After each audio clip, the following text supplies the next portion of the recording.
Ladies and gentlemen, good morning, everybody. Good morning. Oh, happy day.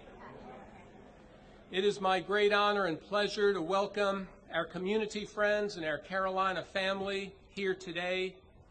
It was just 7 months ago to the day, September the 11th, 2013, that we gathered in front of the Osborne building to mark for the first time during this year the 50th anniversary of desegregation at the University of South Carolina. We reflected then on the significance of the historic moment when Robert Anderson, Henri Monteith, and James Solomon courageously became the first African American students since Reconstruction to enroll at the university. I could tell you're already dying to applause and cheer and stand, and those moments are coming. At that time, I noted that to an observer, what must have looked on 9/11/1963 as an easy walk up 9 steps to the front door of the Osborne building might have looked simple. But to those 3 individuals, those 9 steps represented a climb to the mountain top. It was all uphill. We are honored today to have Dr. Henri Monteith Treadwell and Mr. James Solomon and their guests with us. Would you stand for the first time and be recognized by everybody here?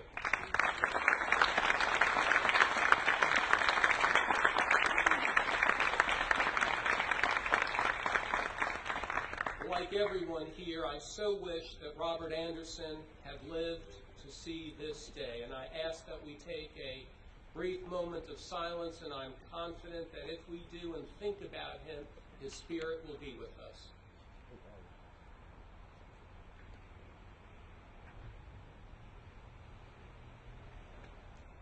Thank you. Today we're here to dedicate the 1963 Desegregation Commemorative Garden.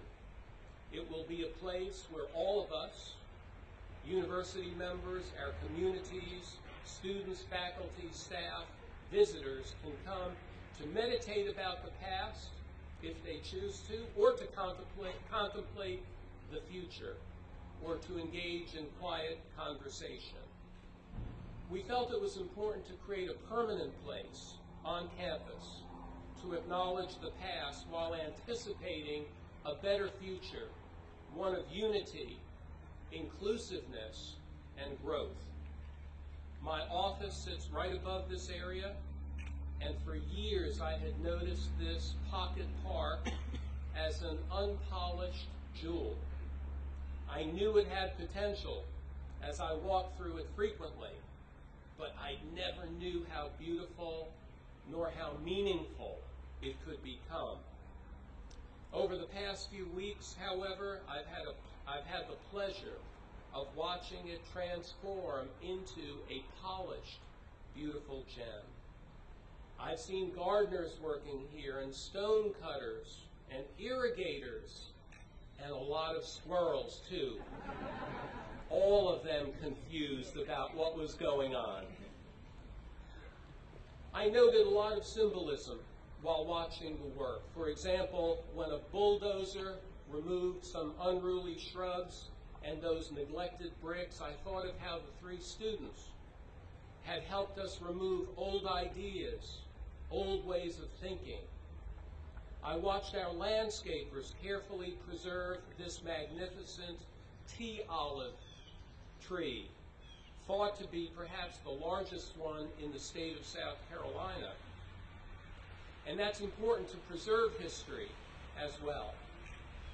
I've seen the old bricks replaced by new ones, and I hope later you'll notice that the bricks at the beginning of the garden move from a single color to an ever-increasing multicolored blend, reflecting the increasingly rich diversity to be found on our campus. I've seen wonderful splashes of color added from a wide variety of plants that grow in so many sizes and shapes like our people. Surely they represent an opportunity for us to celebrate the beautiful and rich tapestry of community that we have become. I'd like to thank the Desegregation Commemoration Committee, 46 members representing the entire campus and threads of our community, all of them led by the ones, plural and only, Professor Belinda Littlefield and Lacey Ford. Let's thank them now for their vision and their ability to help us realize this moment.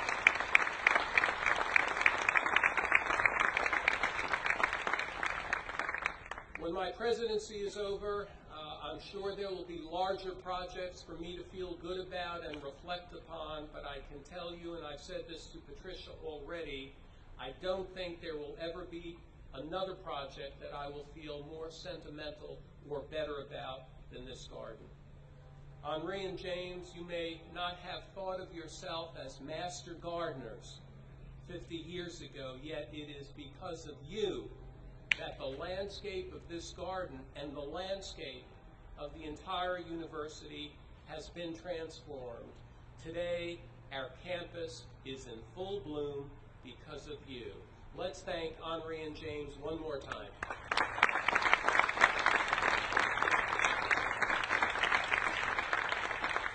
I am honored now to introduce my good friend and my advisor, I.S. Levy-Johnson, the Honorable.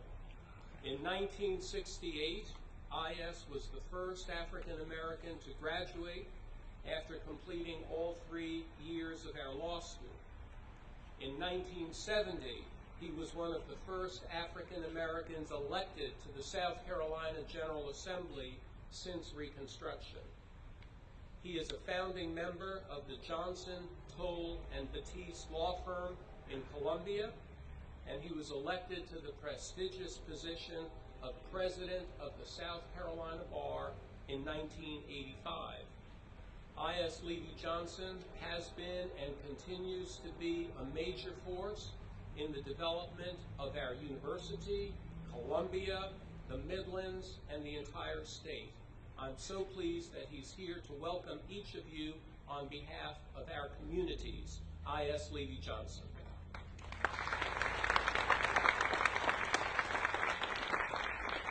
May I get a copy of that, please, to give to my children?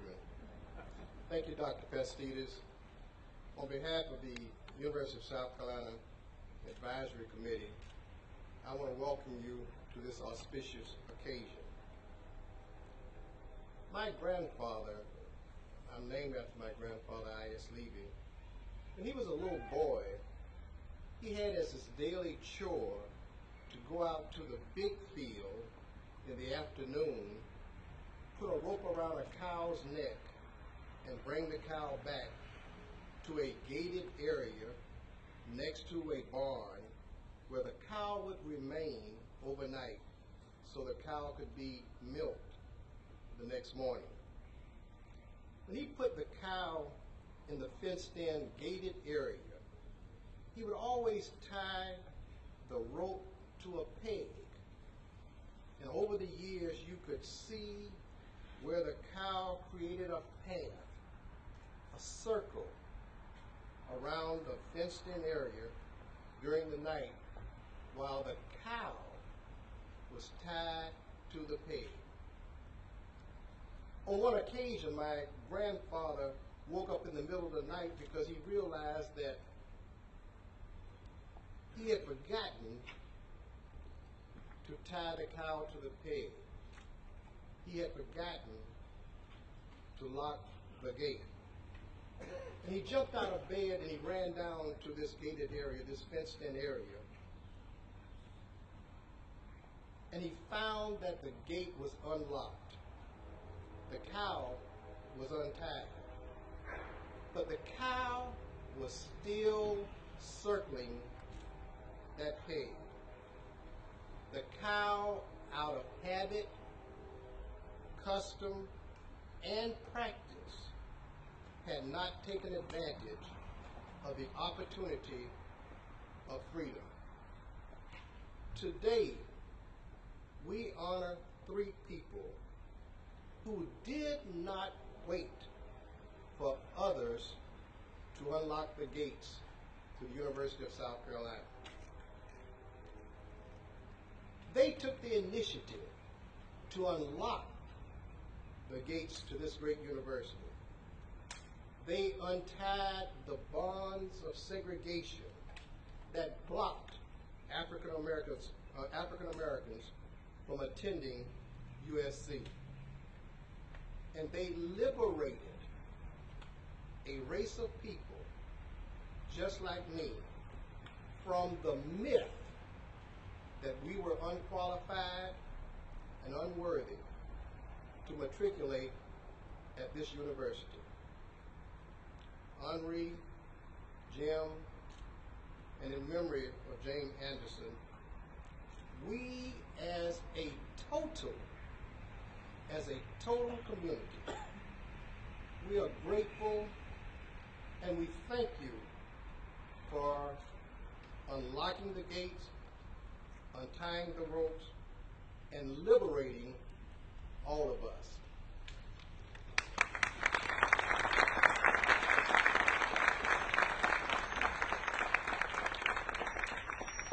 Beautifully spoken, I.S. Thank you. 7 months ago, I told our guests that they were about to meet an extraordinary man. Today, you'll meet him again. You'll see that I was right. Pearl Fryer is a self-taught artist in the field of topiary. Pearl, the son of a sharecropper, he comes to us from Bishopville, where his 2 acres have become a living sculpture garden. His work is nationally renowned, and he's here today to share his vision about the symbolism of our newly planted 3 Pearl Fryer topiaries. Please help me welcome the one and only Pearl Fryer.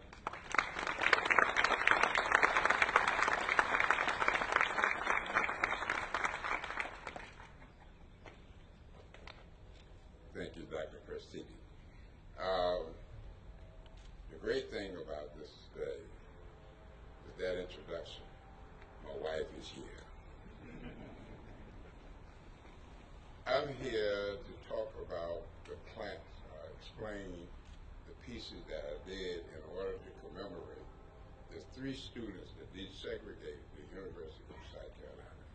Thank you. When I thought of doing them, I wanted to do something that was a little different from many things that I've done. The only thing today is that it's work in progress. You must come back in about 2 years and see the finished product. Each plant represents each student, 3 students. The 3rd plant, if you notice, they are shoots, and they are going to connect. That represents unity.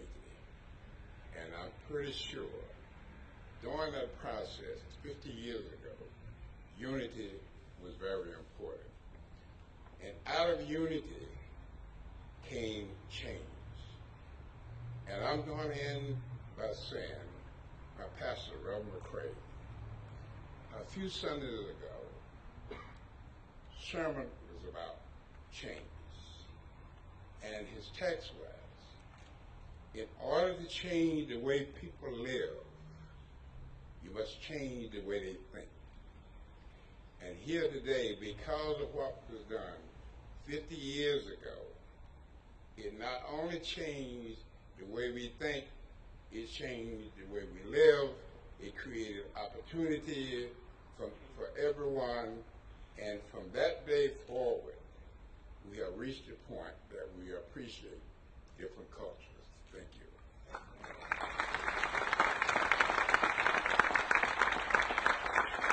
Thank you, Paul. Professor Nikki Finney is traveling outside the country today. She regrets that she can't be here, but her very proud, loving, and renowned parents are here with us. She has written a powerful poem to commemorate this day and this anniversary. We've asked our newly elected student body president, Lindsay Richardson. Lindsay, if you'd start your way up. Lindsay Richardson is a third-year political science, management, and marketing triple major. One major for each of the honorees. She hails from Lake Wiley, South Carolina, and she will now read, just the highlight of this event, if I might say, Professor Finney's poem, The Irresistible Ones. Lindsay Richardson.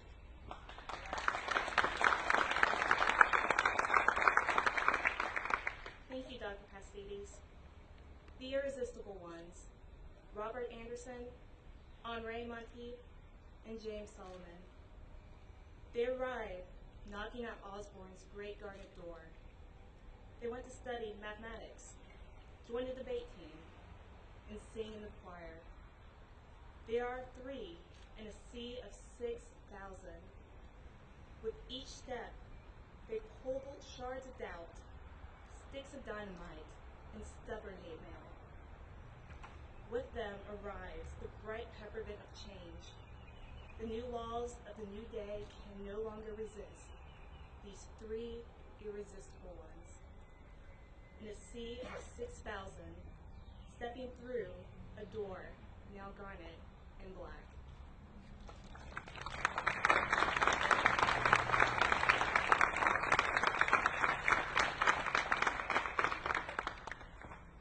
Beautifully read, Lindsay. Poetry needs to be read over and over and over again. I ask everybody today, in a few moments, we'll be following our two heroes down the path for the first time, and after that, I suggest we all walk down that path, stop by the beautifully sculpted piece of granite with her words embedded in there permanently, and read the poem. It truly is a brilliant work of art. At this time, I would like to involve, and James, if it's okay, I think I'll involve Henri first to come and share your thoughts on the day. So I'm delighted to introduce Dr. Henri Monteith Treadwell. Welcome. He can come with you if you would like.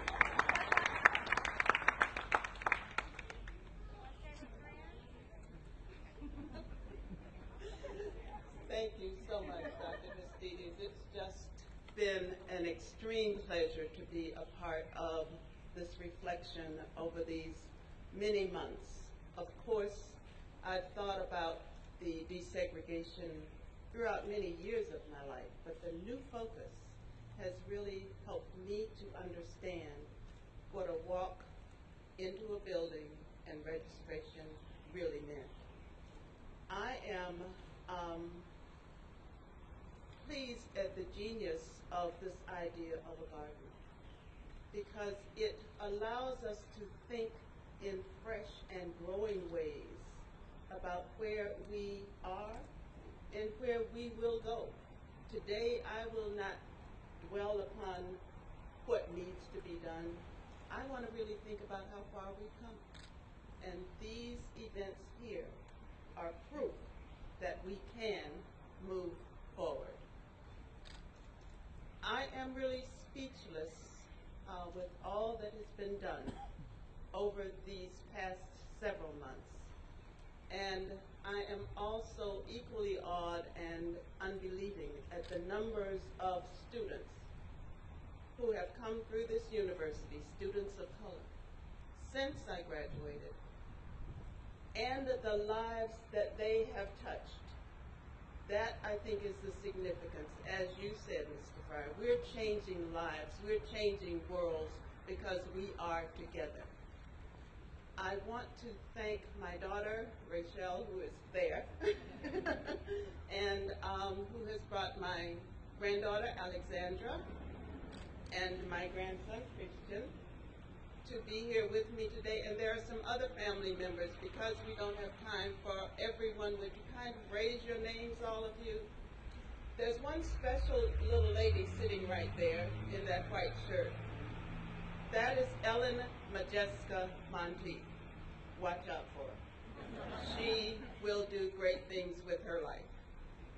I thank you. I have too much emotion to really talk more about the day. I want to enjoy what has been wrought. And I invite you to join me in reflection over these next few days. We all know what needs to be done. Every single person here knows what we need to do to ensure justice and equity in this nation. But we also need time just to reflect, to think, and to be grateful. I am extremely grateful. I thank you so much.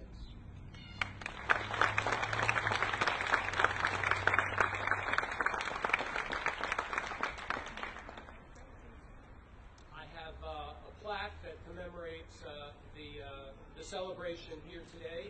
I won't read it all to you, but it is a replica of the plaque that will be here permanently at the mouth, if you will, of the garden. Thank you so much, Andre.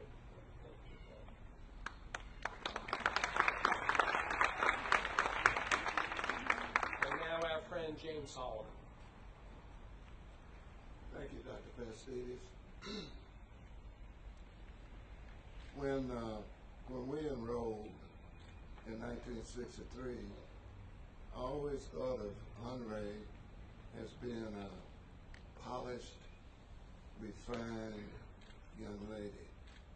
I didn't realize at the time that she was only 17. Of course, she turned 18 soon thereafter.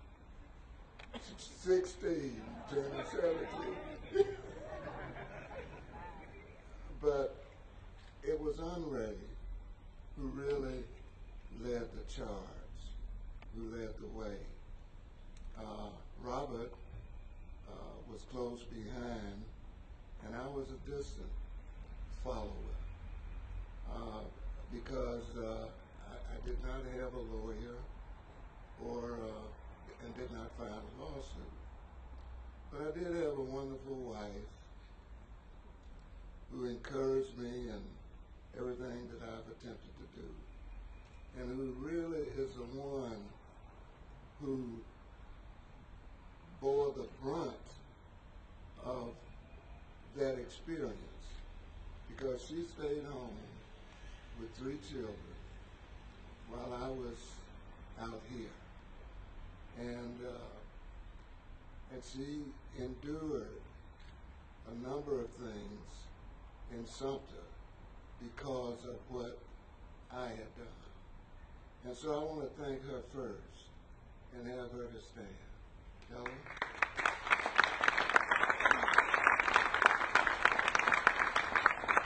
And I think that she did a pretty good job at raising those 3 kids.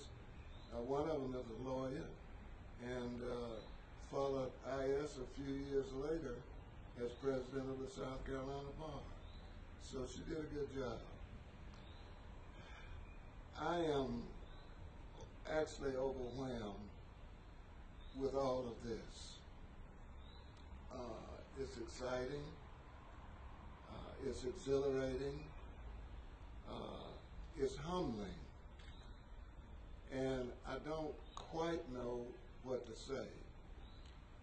I think it is well to continue to remember the past, because if we remember where we have been and how things were, then we might not lose a determination to keep on struggling, not only not to let them go back, as I tend to feel sometimes that some of that is happening, but to move forward.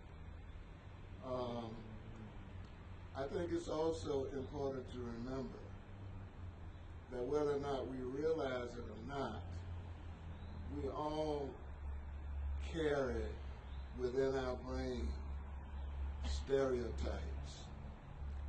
We may not even realize it, but we do. So I would just suggest that we remember that, and that we constantly struggle to overcome our stereotypes. I thank Mr. Pearl for his artistic abilities And I remember when Nikki was a little child like this, her family and I go back a long ways. And I bumped into her in Walmart or Sam's, I'm not sure which, a few days ago, a few weeks ago. And I asked her how the poem was coming, and she said it was coming along. And she said, you know, you're like my second daddy. Well, I'm really not like her second daddy, but I'm glad she said it. But I'm so proud of her and proud of my history with her parents and with others. We all survive and thrive on relationships. And there have been a tremendous number of relationships in my life with other people. And I just want to thank, I won't call names, but I just want to thank everyone for what you've given to me through our relationships. And I just want to say that I will come back often and visit this garden and reread the poem and reflect and think about what has been done and what is going to be done. Thank you.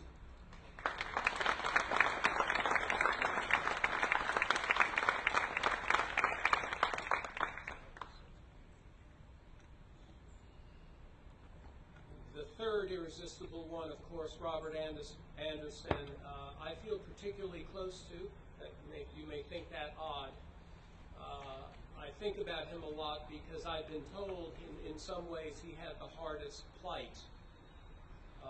James commuted, didn't live on campus. Henri, as a woman, maybe had a little compassion around in the female community, albeit in a segregated residential community, and Robert did not, and he had a hard time. We can imagine. Nobody ever told me specific stories, but they frequently reflected that it was not easy. And I think, in a way, Poet Finney, when she chose that word, the irresistible ones, the first time I heard that word, I thought of it as a light word. When something or someone is irresistible, they're charming, maybe they're humorous, they attract themselves to you, but irresistible has the word resist in it. Make no mistake about that. And there were many times that these individuals, perhaps particularly Robert, had to put up a lot of resistance to continue and to graduate. And I wonder sometimes why he left the South as he did. He went to New York City, my hometown, by the way. Or was that because he was broken down by the barriers that continued to be? Sure, the university integrated, but that didn't change everything. That only changed some things. And so we think in some ways, as we contemplate Robert Anderson in the future, as we come back to this garden, let's remember the struggle. It's a beautiful spring day today. I often smile, although as equally could be brought to tears when people say, you know, it was easy in South Carolina. Integration was easy. Desegregation was easier than places like Mississippi, but make no mistake, it was not easy at all. There were heroes even who came before Monteith, Solomon, and Anderson. There was Judge Matthew Perry, as only one example, who faced his own mountaintop in desegregating Clemson first and then the University of South Carolina. So the brilliance of the title and the use of the word irresistible did not come to me quickly. It came to me only upon further reflection and meditation. What a brilliant title that is, in fact. I would like to, before we have the ceremonial cutting of the ribbon by Henri and James, and I know her grandson's going to love to look at this scissor, but before we do that, we're going to have a blessing on this beautiful garden, and I'd like to invite Reverend Dr. Ellen Skidmore, Senior Pastor at Forest Lake Presbyterian Church, who will offer us a blessing on this beautiful new garden. President Pastides, ladies and gentlemen, please join me as I pray. God of all courage and wisdom and power, at your word, chaos became creation and dust breathed for the first time. You created us for great love and courageous purpose, but we are weak and limited. We give you praise that whenever we live out your truth, love triumphs. And this day we dedicate this piece of earth that you have created and which we have tended as a place that will remind us of the courage and truth and power of Robert Anderson and James Solomon and Henri Monteith Gregory. Through their steps, O Lord, you led us closer to what you intend us to be. Through their eyes, you taught us to see character rather than color. Through their persistence, you taught us more about what your love and justice and purpose look like. May all who are denied justice find courage in this garden. May all who waver in the pursuit of equality find renewed strength in this garden. May all who fear they may never reach their dreams find hope in this garden. May all who worry that the chaos will overcome the good you have created find faith in this garden. To honor the three and to instruct and remind all those who come next, O Lord of all good, we dedicate this garden. Amen.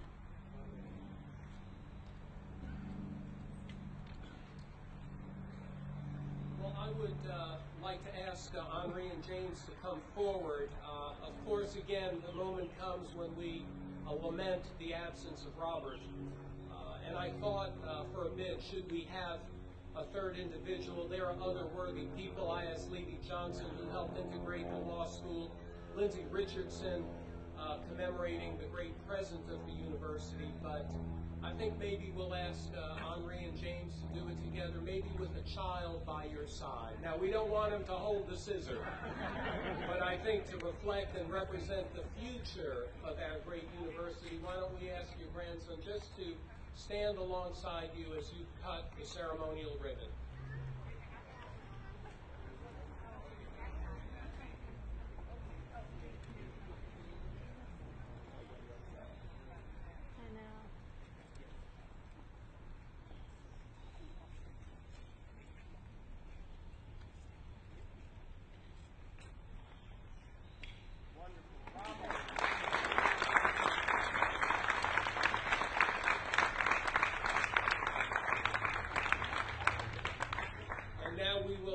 Ask Henri and James to be the first to walk down this ceremonial path. I hope we'll all follow them in a moment. I'd like to invite each of you to the Coder Center tomorrow evening, commencing at 7:30. We'll have a beautiful event called Our Journey Forward, remembering our past, celebrating our progress, and sharing our future. There'll be original music, original dance, a beautiful photography exhibit, and it's free to everybody in all of our communities. Thank you, everybody, for coming today.